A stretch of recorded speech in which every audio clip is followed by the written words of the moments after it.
Você acha aterrorizante o que está acontecendo no mundo? Se não bastasse o vírus, né, os problemas políticos e econômicos, agora também essa explosão em Beirute, no Líbano, que desconfio ter sido um atentado com 154 mortos e mais de 5 mil feridos e cerca de 300 mil pessoas desabrigadas. Ele diz que o número de casos de Covid vem aumentando, então e tinha um hospital bem próximo dali, um dos maiores hospitais que foi afetado.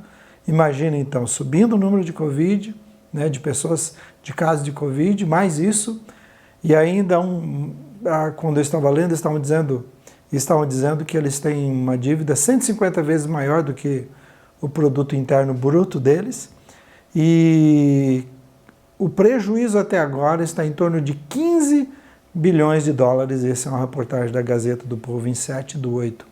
Minha pergunta é, será que alguma coisa está acontecendo diferente no mundo? Todo esse quadro e o desemprego crescente, em geral, lança uma incerteza sobre o futuro e sobre o que ainda nos espera. Tudo isso realmente é assustador demais, mas no meio desse caos eu tenho uma boa notícia para você. Com base na palavra de Deus eu posso afirmar isto. Deus te criou para esse momento. Deus te escolheu para esse momento. E Deus deseja te usar grandemente nesse momento. Ora, pense comigo, quando e onde a luz precisa brilhar? Quando há e onde há escuridão. Quando a igreja precisa fazer diferença? No momento em que as pessoas estão perdidas, apavoradas e sem rumo. Deixa eu relembrar o que Deus tem falado com a gente nesses 2 últimos domingos, mais especificamente. Eu disse sobre o silêncio da igreja, que trata da necessidade de um despertamento espiritual. Silêncio porque a igreja é a voz de Deus que clama no deserto, mas que está silenciada. O despertamento é nós não podemos nos calar, porque somos testemunhas dos milagres de Jesus. Não podemos nos calar porque Deus colocou uma nova canção nos nossos lábios, e não podemos nos calar porque Deus nos enviou o Rei da Paz. Isso significa que temos a palavra de reconciliação, lembra de não calar, de ser a voz. Nós temos a palavra de reconciliação de Deus com a humanidade e da humanidade com Deus. O segundo foi o barulho sem sentido da igreja. Então, primeiro o silêncio da igreja, agora um barulho sem sentido. O que eu quis dizer com isso? Que é uma igreja que sabe fazer as coisas do reino, só que não sabe por quê e nem para quem está fazendo. Então foi preciso que Deus colocasse um freio na nossa vida louca, para nos acordar de uma espiritualidade equivocada, para nos impedir de continuar correndo atrás do vento, para resgatar a nossa alma. Então, nesses 2 primeiros sermões, primeiramente nós vimos uma igreja que faz o que não deve fazer, que é ficar em silêncio, calada, quando ela deve ser aquela que proclama as virtudes de Cristo. No segundo, é uma igreja, ao contrário, que faz o que não deve fazer, porque é uma igreja que tem atividades, que faz muita coisa, mas que está tão ocupada com essas coisas que perdeu o Deus da igreja e o Senhor, que é o dono dessa obra, que está fazendo no seu poder, na sua força pessoal, sem o poder e a presença de Deus e a bênção de Deus. E hoje, continuando essa série, o tema é por um motivo bem maior. E o que trata? Trata do caminho da igreja nesse mundo.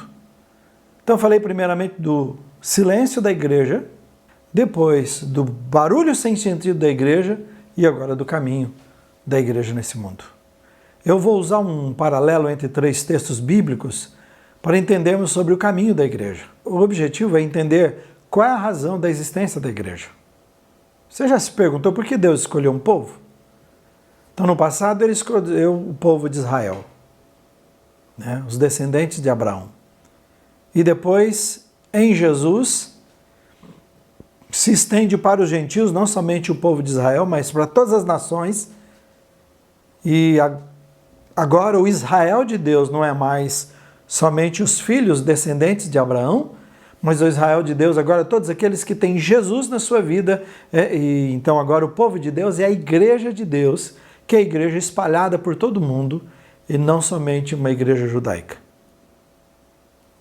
Qual foi o objetivo de Deus com isso? Porque ele escolhe um povo. Porque esse povo levou o seu nome. porque ele andou com esse povo, porque ele fez milagres, tanto no passado como depois no presente, na época de Jesus, né? Qual a razão? 3 textos.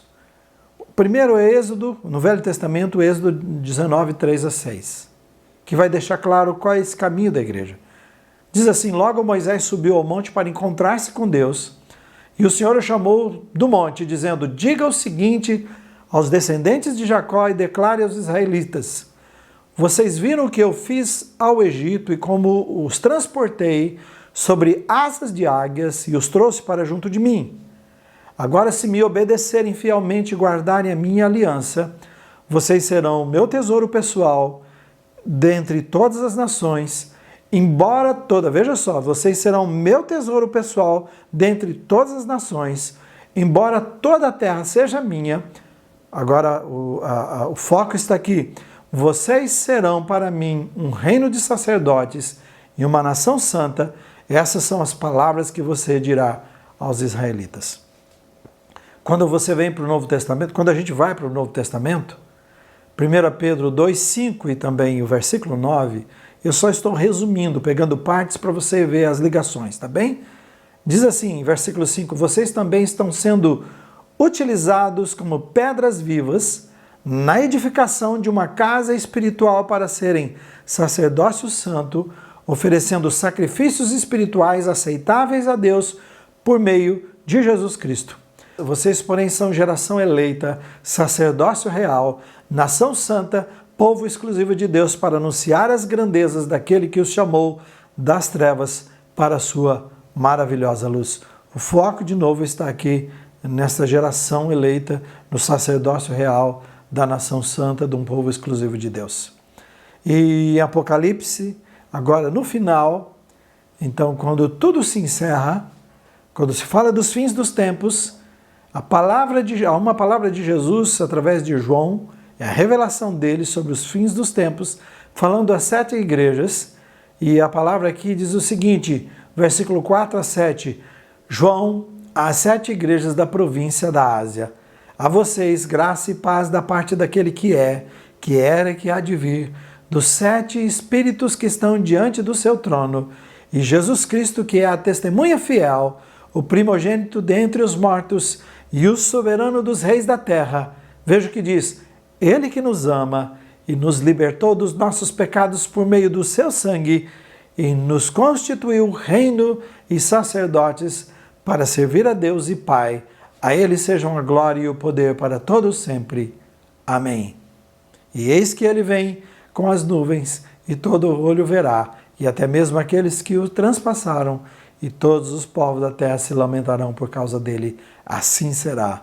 Amém.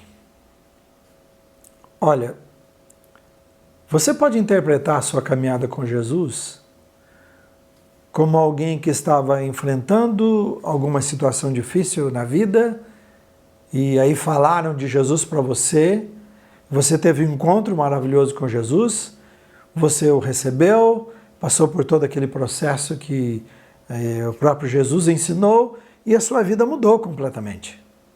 Então, eu estava à beira da morte.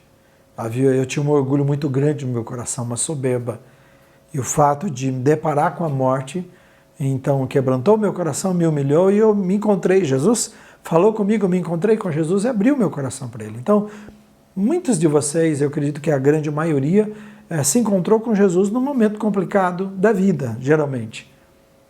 E aí, então, nós somos maravilhados com o que ele fez com a gente.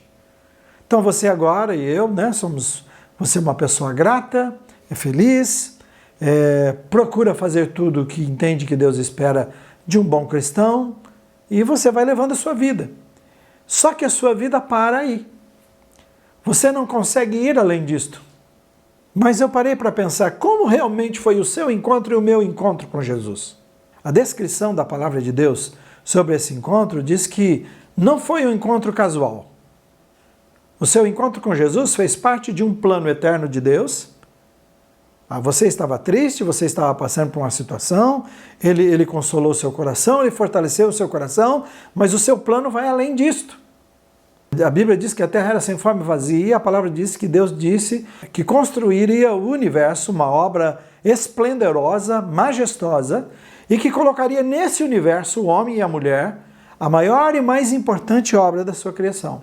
Você pode perguntar, mas por que você diz que o homem e a mulher é a obra mais importante da criação de Deus? Por quê? Porque somente de tudo que ele faria e de tudo que ele fez, você e eu seríamos criados à sua imagem e semelhança. Isso significa que temos capacidade de governar o mundo, de decidir, de escolher, de se relacionar, de sentir, de amar, de compadecer, de adorar, de servir. Então, o seu encontro com Jesus, como eu disse, não foi um encontro casual, mas foi um encontro planejado antes da fundação do mundo. Por isso eu disse, Deus te criou para esse momento. Ele te escolheu para esse momento e quer usar você nesse momento. Então, enquanto o mundo se prostrou e se apequenou diante da crise mundial que vivemos, não somente por causa do vírus, mas também pela política e a economia, a Igreja de Jesus tem um chamado e uma incumbência neste mundo. E o chamado e a incumbência é para cada um de nós. Nós somos a Igreja de Jesus. Então, que motivo maior é esse que Deus tem para todos nós? Cada um de nós é uma pedra útil na construção da igreja. 1 Pedro 2,5, que já lemos, diz que estamos sendo utilizados como pedras vivas. Então, cada pessoa que é recebida no corpo de Cristo é considerada uma pedra viva. Então, pensa numa construção. Uma construção tem pedras. Né? No nosso caso aqui, nós usamos tijolos, né? Lajotas. E essas são que dão sustentação na construção. Né? Fazem parte especial da construção. Só que ele diz que nós somos pedras, mas pedras vivas, que têm vida. Então, cada um de nós tem um lugar e uma necessidade nessa construção, nessa edificação do reino e do corpo de Cristo. E por ser pedra viva, você e eu não somos uma pedra de enfeite, nem uma pedra para escorar a construção. Você entende isso? Você é vivo, tem vida. E que vida é essa? É a vida do Espírito Santo, que habita, que está em nós, e que te põe de pé em ação para agir e servir no poder de Deus. Então a sua disposição aqui para Deus precisa ser, Senhor, qual é o seu plano? Qual é a sua vontade para a minha vida nesse tempo de crise que todos vivem? Né? Que motivo maior é esse que Deus tem para todos nós? Também que cada um de nós é um sacerdote de Deus. Como sacerdote, nós vivemos para oferecer sacrifícios espirituais a Deus. Sacrifícios que sejam aceitáveis a Deus. A editora Esperança descreve sacrifícios como oração, ações de graça, louvor e adoração, o testemunho no nome de Jesus, fazer o bem, partilhar com os necessitados. Entende? Esse é o sacrifício que Deus espera de você e de mim. No passado era apresentado, você e eu levávamos, as pessoas, né, naquela época, levavam um cordeiro inocente para morrer por causa do pecado da gente.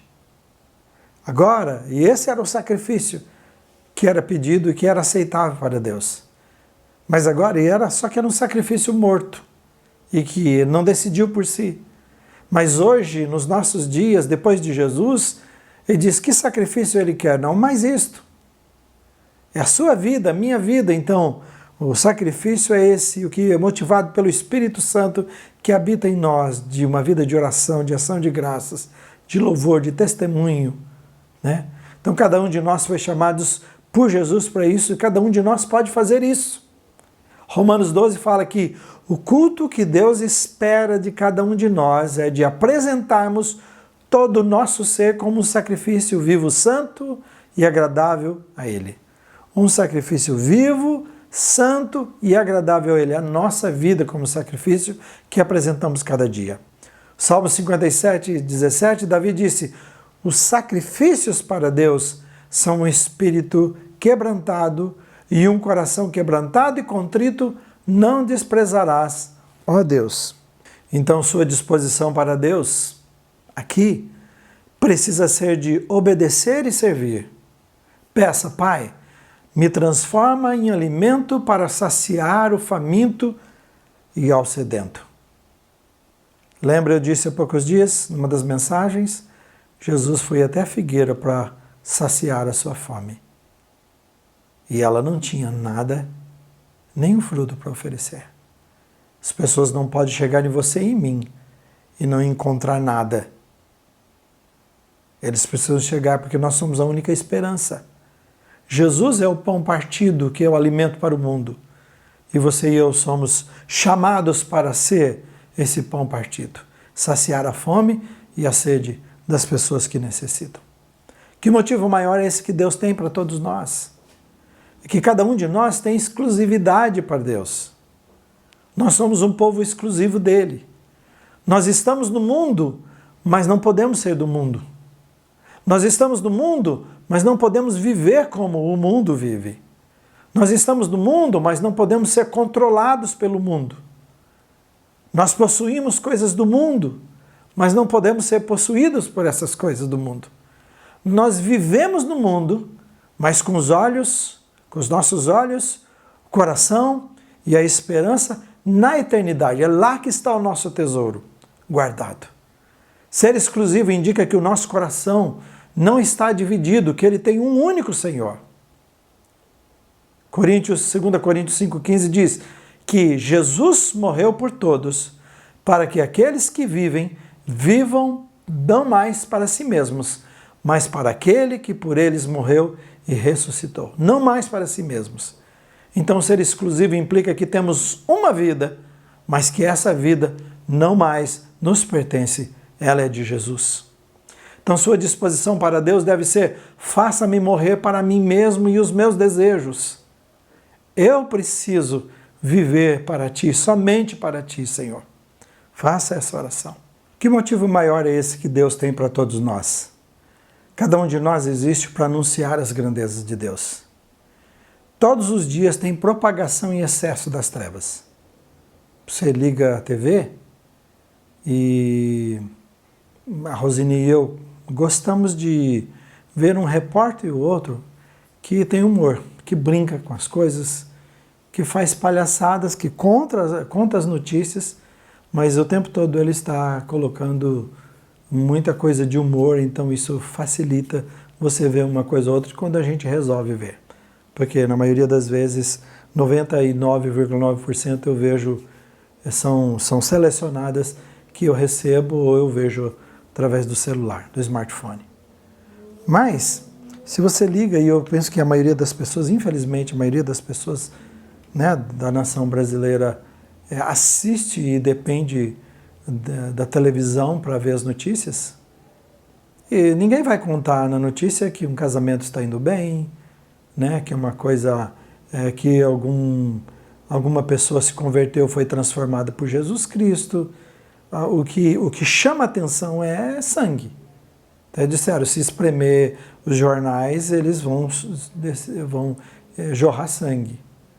Então o que você vê todos os dias, constantemente, perto de nós aconteceu, de membros de nossa igreja que até tiveram que socorrer, né? Violência contra a mulher, abusos infantis, estupros, divórcios, traição, roubos, manipulação, mentiras, suborno, corrupção, mortes, acidentes, suicídios, medo, ansiedade. Então isso todos os dias essas são as notícias. E as notícias, se alguém não está mal, a sua situação vai ficar pior, não vê nada de bom, perde qualquer esperança.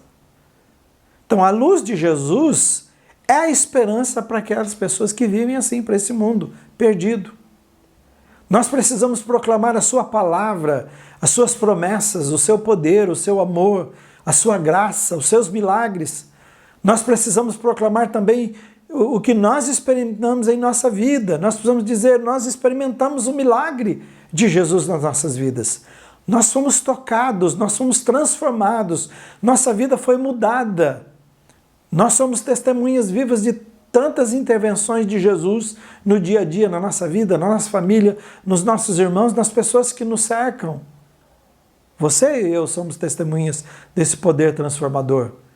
Então a sua disposição para Deus aqui deve ser: torna a dar-me a alegria da salvação, para que eu possa anunciar as boas novas aos necessitados. O Evangelho significa boas novas. E as boas novas são exatamente isto: o Salvador nasceu. E nós estamos agora livres. Aquele que nasceu é o Filho de Deus que veio para morrer pelos nossos pecados. Estamos livres da nossa dívida, estamos reatando a nossa amizade com Deus. Ele é a nossa paz com Deus.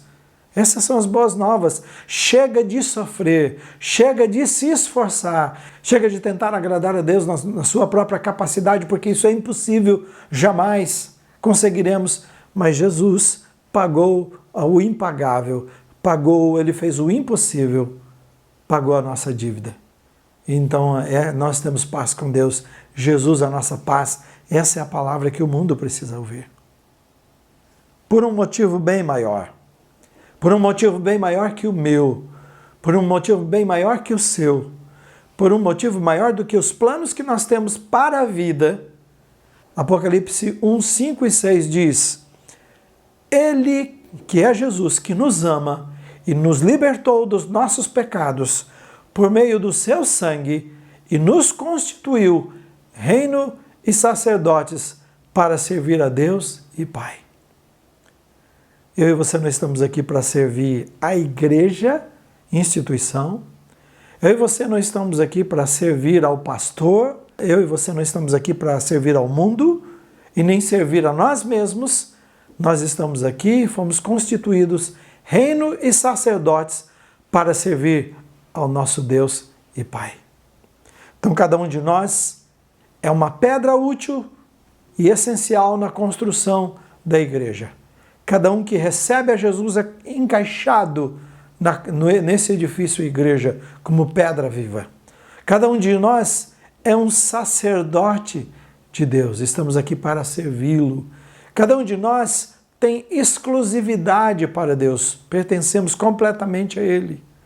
Cada um de nós existe para anunciar as grandezas de Deus. Então eu quero encerrar dizendo o seguinte, afirmando com toda a veemência a você: eu não sei como você está vivendo a sua vida. Eu espero que você não esteja prostrado espiritualmente e seja mais uma vítima da vida nesse momento. A palavra de Deus nos garante suas promessas, a presença de Deus, a presença do Espírito, a salvação de Jesus, o sacrifício dele por nós, garante que Deus te criou para esse momento, que Deus te escolheu para esse momento, que Deus deseja te usar poderosamente e abundantemente nesse momento em que as pessoas estão em crise. Pergunto a você: você está pronto? Você está pronta? Jesus quer ouvir de você: eis-me aqui, Senhor, eis-me aqui, eu quero te servir. Feche os seus olhos e eu vou orar com você nesse momento. Pai, muito obrigado por esta palavra neste dia,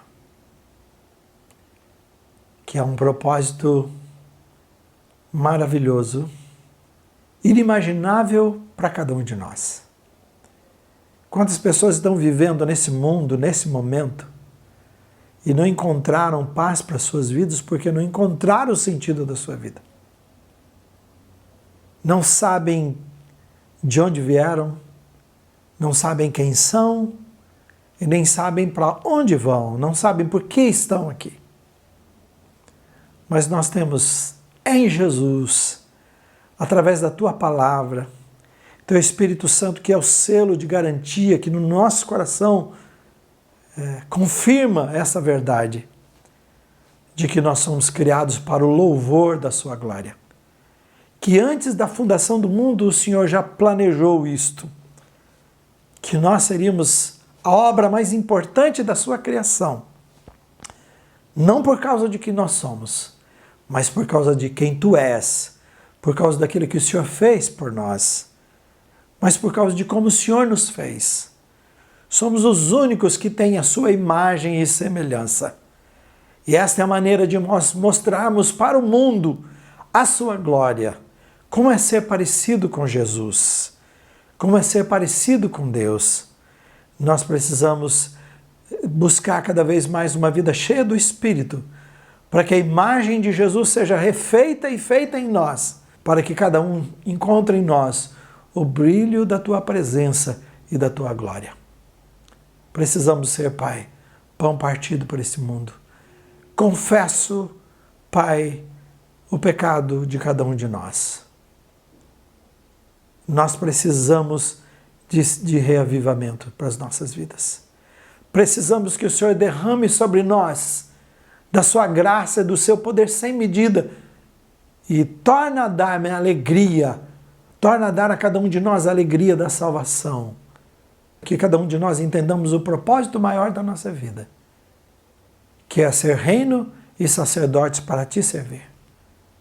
E que possamos buscar essa vida que te ama acima de todas as coisas, comprometida com o Senhor, esquecendo desta vida, sabendo que tudo aqui é instável demais, que tudo aqui é passageiro demais, que tudo aqui já já vai ser destruído, mas que nós temos a nossa esperança de um novo céu, uma nova terra, e nós vamos viver eternamente com o Senhor.